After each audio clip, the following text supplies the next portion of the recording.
सर्वप्रथम मैं भारतीय जनता पार्टी की कार्यकर्ता हूँ, मेंबर हूँ और मैं समझती हूँ कि हर पार्टी, क्योंकि चुनाव का सीजन चल रहा है और सभी पार्टियां अपनी अपनी जो है मैनिफेस्टो जारी कर रहे हैं, तो उन्होंने भी अपना कराया है, अपने हिसाब से अपनी चीजें बोली हैं। मगर जो मैं कहना चाहती हूँ सभी जनता से कि राष्ट्रीय पार्टी जो है भारतीय जनता पार्टी है और किसी भी तरीके की गठबंधन की सरकार अब नहीं बनेगी। लोगों को गुमराह ना करें अपने प्रत्येक मैनिफेस्टो पार्टी जारी करके।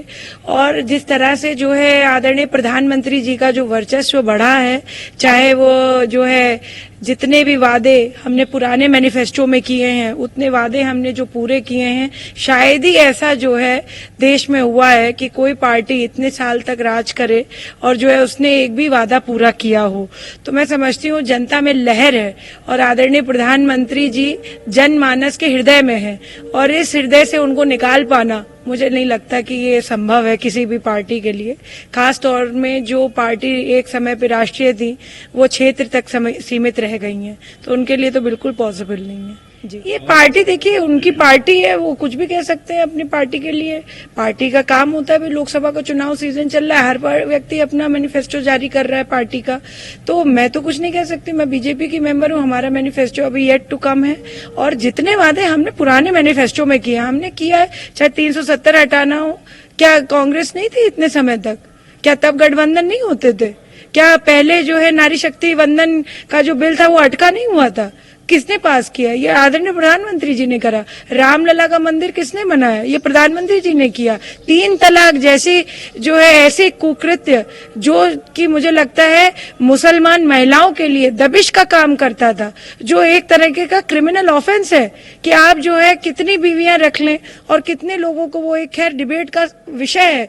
और कश्मीर जो हमारे भारत का मुकुट माना गया है, वहां भारतीय व्यक्ति जमीन नहीं खरीद सकता था, वहां पे व्यक्ति अपनी जो है स्वेच्छा से प्रॉपर्टी नहीं बना सकता था क्योंकि उस पे जो है आर्टिकल 370 लागू कर रखा था। तो मैं समझती हूँ कि देखिए इस तरीके के जो ऐतिहासिक फैसले प्रधानमंत्री जी ने लिए और पूरे विश्व पटल पर भारत की जो छवि अच्छी करी है, इसमें कोई संशय है ही नहीं कि तिबारा प्रधानमंत्री जी बनने वाले हैं।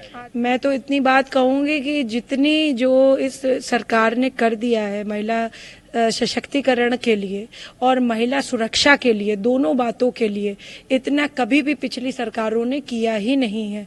चाहे महिलाओं को आरक्षण देने की बात हो, चाहे कन्याओं के लिए जो सुमंगला योजना से लेकर के लखपति दीदी योजना से लेकर के उज्ज्वला कनेक्शन से लेकर के जो एक तरह से कितनी आप केंद्र शासित और प्रदेश शासित जो स्कीमें हैं आप उठा लीजिए, कितना ज्यादा जो है मुझे लगता है महिलाओं के लिए किया गया है। शायद ही कोई ऐसी सरकार होगी जिसने इतना महिलाओं के लिए काम किया हो।